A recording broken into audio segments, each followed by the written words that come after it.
All Creatures Great and Small, Chapter 7. I huddled deeper in the blankets as the strident bring, bring of the telephone echoed through the old house.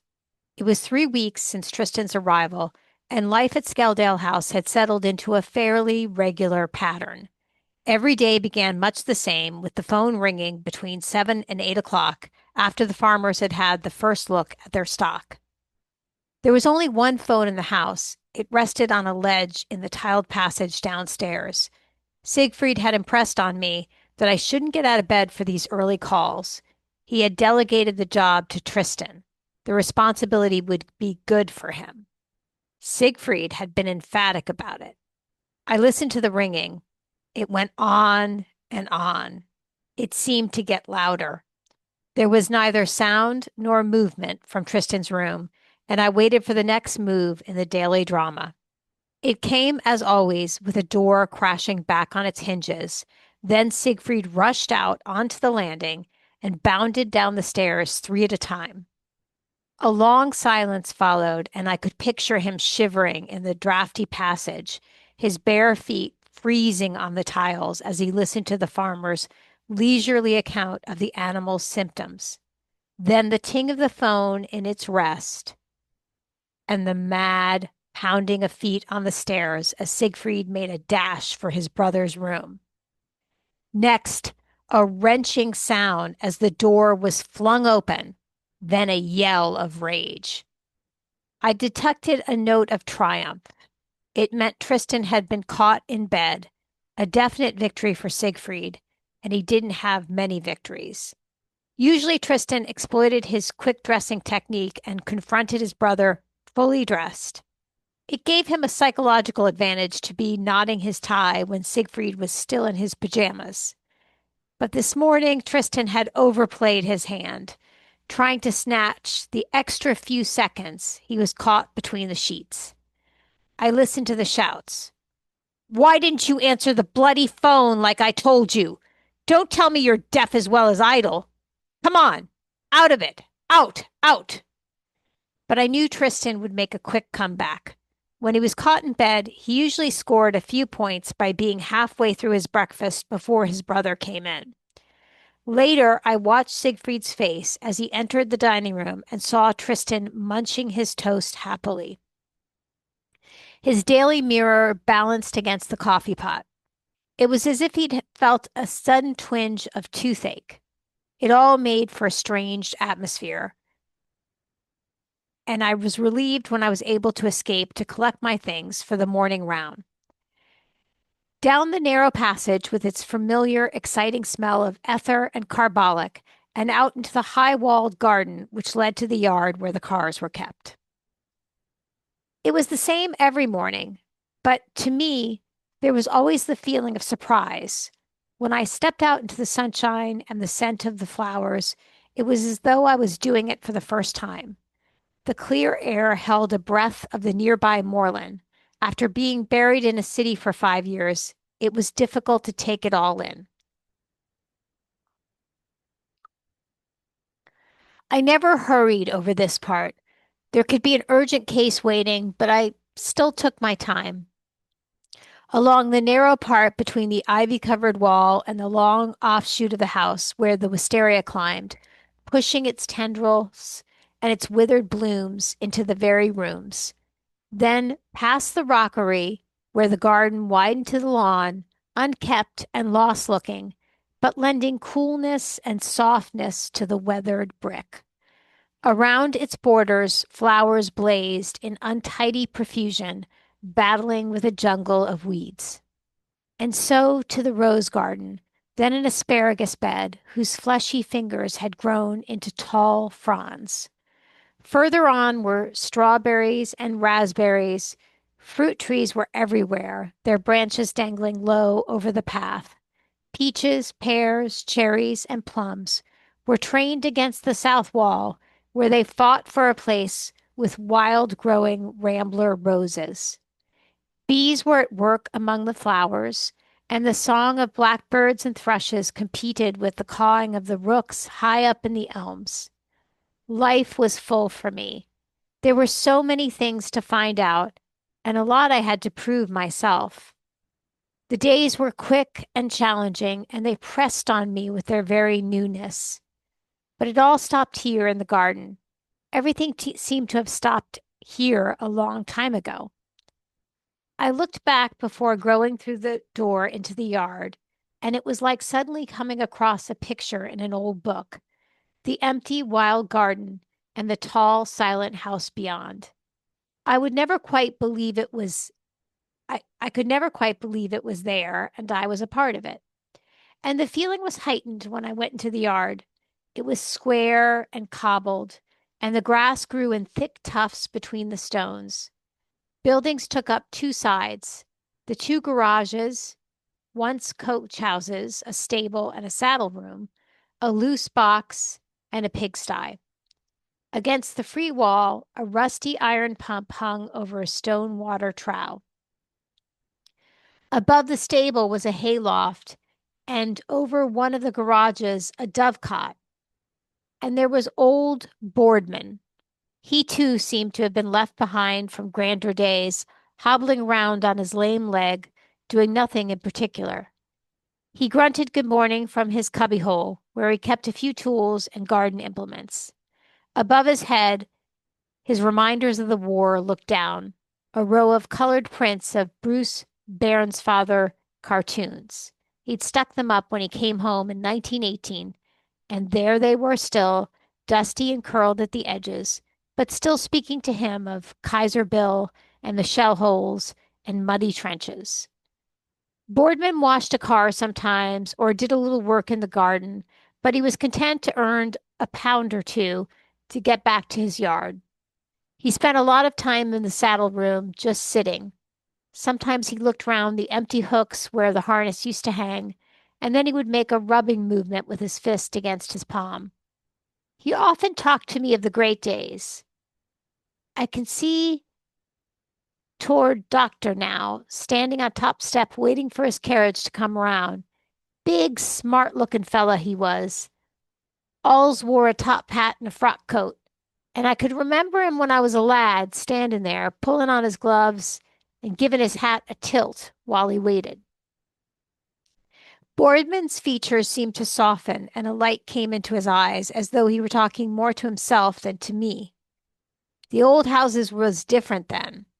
A housekeeper and 6 servants there were, and everything just so, and a full-time gardener. There weren't a blade of grass out of place in them days, and the flowers all in rows, and the trees pruned tidy-like.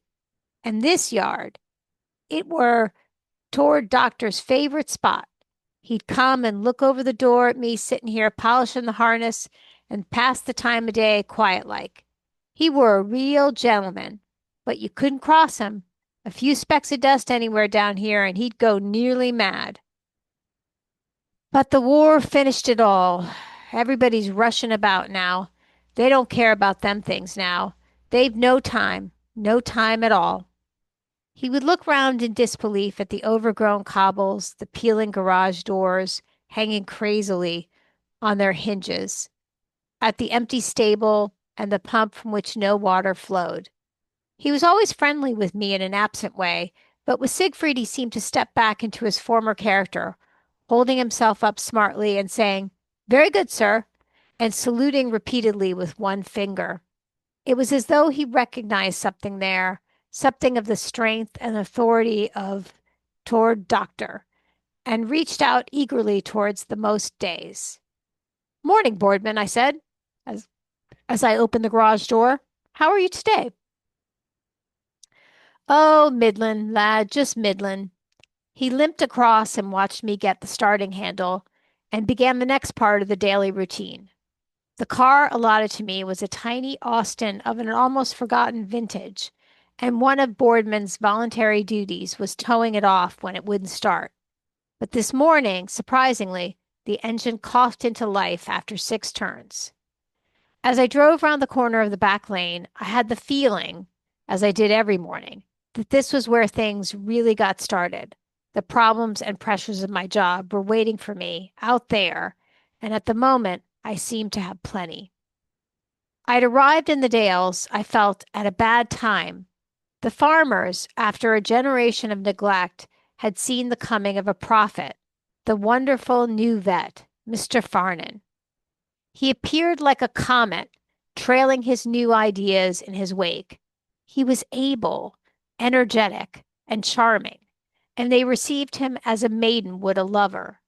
And now, at the height of the honeymoon, I had to push my way into the act, and I just wasn't wanted.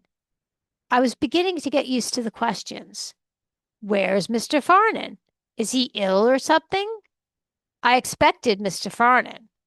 It was a bit daunting to watch their faces fall when they saw me walking onto their farms.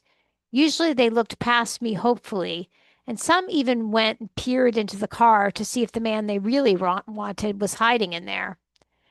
And it was uphill work examining an animal when its owners was chafing in the background, wishing with all his heart that I was somebody else. But I had to admit they were fair. I got no effusive welcomes, and when I started to tell them what I thought about the case, they listened with open skepticism. But I found that if I got my jacket off and really worked at the job, they began to thaw a little. And they were hospitable. Even though they were disappointed at having me, they asked me into their homes. Come in, have a bit of dinner, was a phrase I heard nearly every day. Sometimes I was glad to accept, and I ate some memorable meals with them. Often, too, they would slip half a dozen eggs or a pound of butter into the car as I was leaving.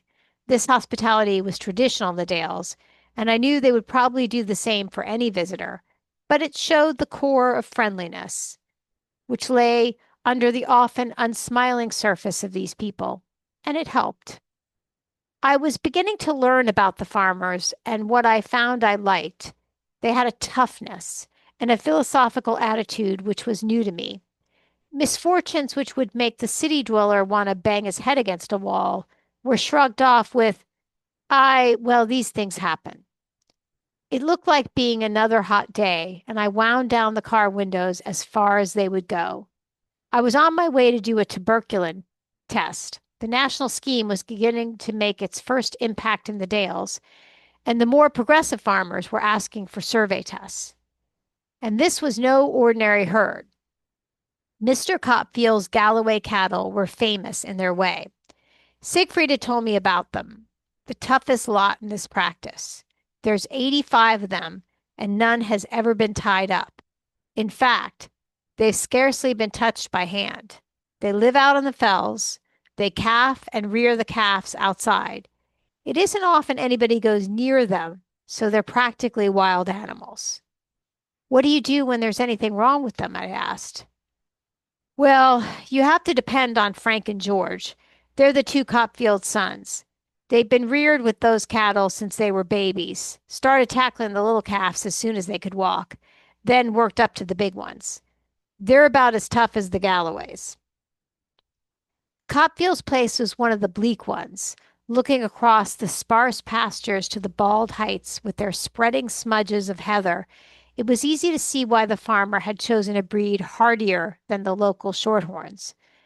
But this morning the grim outlines were softened by the sunshine, and there was a desert peace in the endless greens and browns. Frank and George were not as I expected. The durable men who helped me in my daily jobs tended to be dark and lean, with stringy muscles, but the Copfields were golden-haired and smooth-skinned. They were good-looking young men, about my own age, and their massive necks and wide spread of shoulder made their heads look small. Neither of them was tall, but they looked formidable with their shirt sleeves rolled high to reveal wrestlers' arms, and their thick legs encased in cloth gaiters. Both wore clogs. The cattle had been herded into the buildings, and they just about filled all the available accommodation.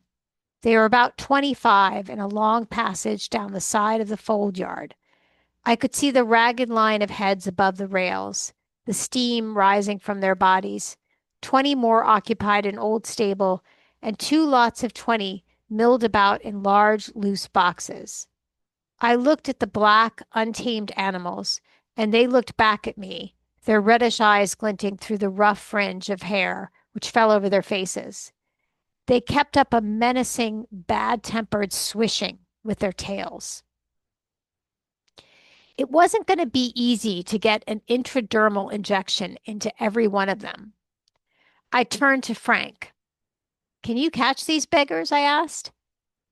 Well, I've a bloody good try, he replied calmly, throwing a halter over his shoulder. He and his brother lit cigarettes before climbing into the passage where the biggest beasts were packed. I followed them and soon found that the tales I heard about the Galloways hadn't been exaggerated. If I approached them from the front, they came at me with their great hairy heads, and if I went behind them, they kicked me as a matter of course. But the brothers amazed me. One of them would drop a halter on a beast, get his fingers into its nose, and then be carried away as the animal took off like a rocket. They were thrown about like dolls, but they never let go. Their fair hairs bobbed about incongruously among the black backs. And the thing that fascinated me was that through all the contortions, the cigarettes dangled undisturbed. The heat increased till it was like an oven in the buildings, and the animals, their bowels highly fluid with their grass diet, ejected greenish brown muck like non-stop geysers. The affair was conducted in the spirit of a game, with encouragement shouted to the man in action. Thou has him, Frank. Sniggle him, George. In moments of stress, the brothers cursed softly and without heat. Get off my bloody foot, thou odd bitch. They both stopped work and laughed with sincere appreciation when a cow slashed me across the face with her sodden tail, and another little turn, which was well received, was when I was filling my syringe with both arms raised, and a bullock, backing an alarm from the halter, crashed its craggy behind into my midriff. The wind shot out of me in a sharp hiccup. Then the animal decided to turn round in the narrow passage, squashing me like a fly against the railings. I was pop-eyed as it scrambled round. I wondered whether the creaking was coming from my ribs or the wood behind me. We finished up with the smallest cabs, and they were just about the most difficult to handle. The shaggy little creatures kicked, bucked, sprang into the air, ran through our legs, and even hurtled straight up the walls. Often the brothers had to throw themselves on top of them and bear them to the ground before I could inject them. And when the cabs felt the needle, they stuck out their tongues and bawled deafeningly. Outside, the anxious mothers bellowed back in chorus. It was midday when I reeled out of the buildings. I seemed to have been a month in there, in the suffocating heat, the continuous din, the fusillade of muck. Frank and George produced a bucket of water and a scrubbing brush and gave me a rough cleanup before I left. A mile from the farm, I drove off the unfenced road, got out of the car, and dropped down on the cool fell side.